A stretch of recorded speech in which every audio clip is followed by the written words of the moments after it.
nós chegaríamos aqui mais cedo, mas tivemos um contratempo, acabamos chegando nesse horário. Então, por que isso? Porque somos irmãos e não podemos nos melindrarmos um com os outros. O espírita tem a responsabilidade de dar sequência às informações que vieram lá atrás. Eu sempre digo isso.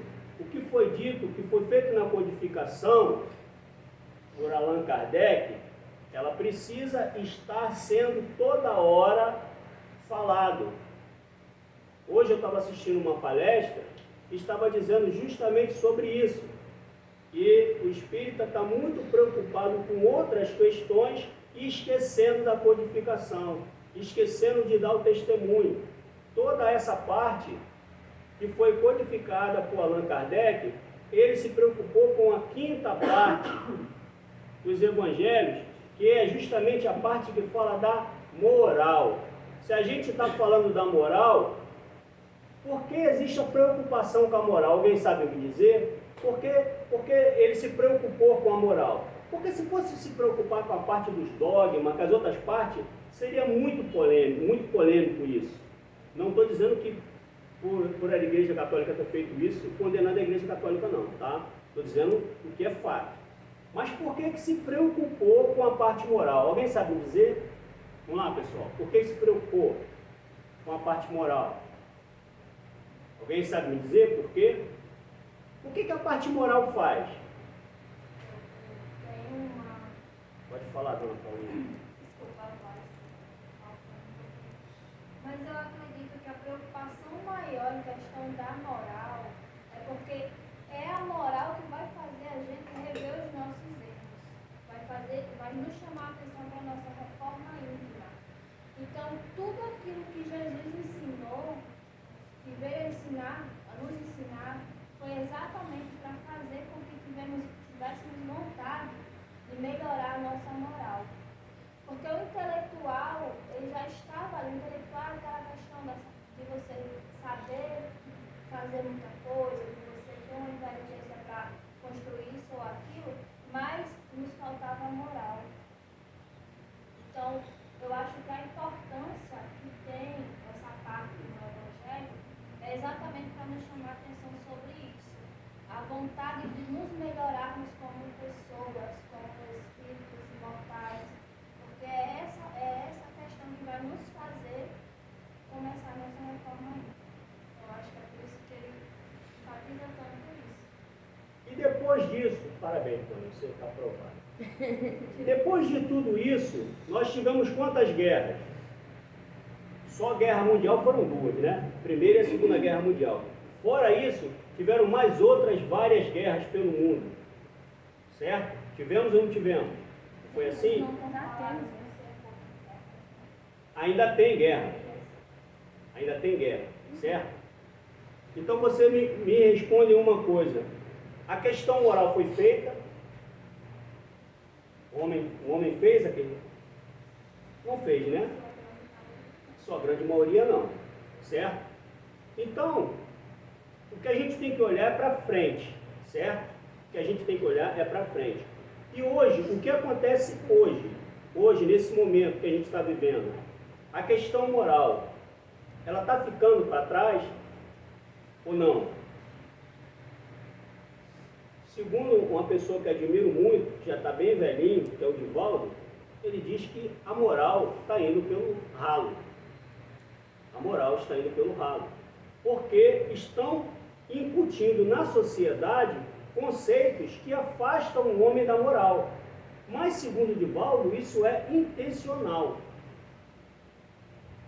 Há uma intenção sobre isso. Por quê? Porque os espíritas, vou falar dos espíritas, estão sob um forte ataque de espíritos inferiores.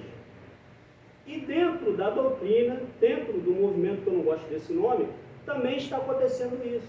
Está sendo incutido uma série de coisas que distanciam o espírita da moral. Ora, se Allan Kardec codificou a doutrina, se preocupou em falar da moral, se antes disso Cristo veio com essa preocupação. Por que nós, espíritas, ou de qualquer outra denominação, por que nós estamos nos distanciando da moral? Por que será isso? Porque muitas das vezes as pessoas repetem atitudes que elas nem buscam saber o porquê elas estão fazendo aquilo. Está dando para entender isso? Porque essas mentes, elas estão sendo alienadas. E eu tinha uma curiosidade de saber o porquê que Jesus tinha sido recebido em festa, em Jerusalém, tudo, até eu já contei essa história que o burrinho se confundiu com aquela situação toda. E depois Jesus é crucificado e aquela mesma população que estava aplaudindo Jesus, depois estava gritando lá, liberta Barrabás, porque Pilatos, sabendo que Jesus era inocente, e a esposa de Pilatos foi alertada pelos espíritos que ali ia um homem inocente e que ela tentasse fazer com que ele não crucificasse Jesus, aquela mesma multidão que aplaudiu Jesus, se não me falha a memória, 5 dias antes, na entrada dele lá em Jerusalém, alguma coisa nesse sentido, depois estava gritando, porque Pilatos ainda coloca uma situação, ele pensa assim, não, vou tirar dos meus ombros essa situação, porque ele lava as mãos, né? Vou jogar para o povo. Aí bota um bandido, que era Barrabás, e coloca Jesus para a população votar. Ele acreditando que a população ia salvar Jesus, o que ele faz? Bota para a população. O que a população faz? Grita, liberta Barrabás e crucifica Jesus. Por que isso? Porque naquele momento também foi um momento de obsessão naquelas pessoas coletivas, e aquelas mentes ali, elas não sabiam nem por que elas estavam gritando o nome de Barrabás. Não, ali foi uma votação fraudulenta, né? E nunca teve mais isso, graças a Deus não teve nunca mais, né, Marcos? Para a gente ter uma noção do que é a indução, né? Do que é a pessoa se deixar levar simplesmente pelas palavras de outra pessoa, porque até onde a gente sabe, né? A gente que procura, além do que passa nos filmes, que aqueles sacerdotes começaram a andar no meio da população ali, gritando praticamente ao pé do ouvido, né, das pessoas, então se criou uma manifestação geral. Porque o conflito que havia não era, Jesus não incomodava Roma, ele incomodava os sacerdotes, que para eles era muito bom que aquelas pessoas que ali estavam, elas continuassem onde elas estavam. E ainda hoje a gente vê assim. Então, meus irmãos, a mensagem que eu tenho para hoje é que a gente tenha cuidado e cautela com as questões espirituais, porque nós estamos sofrendo um ataque muito grande. Então não desanime se você veio na casa espírita e volta para casa e quebrou um copo. Não é espírito. Agora, se alguém tiver achando que a vida vai mudar da noite para o dia vindo na casa espírita, isso não é verdade, certo? A gente vai continuar passando por as dificuldades, porém, a nossa consciência, o nosso esforço vai nos capacitar a passar pelas dificuldades com resiliência. Ok, pessoal? Com paciência, sobretudo. A paciência é a arte da paz.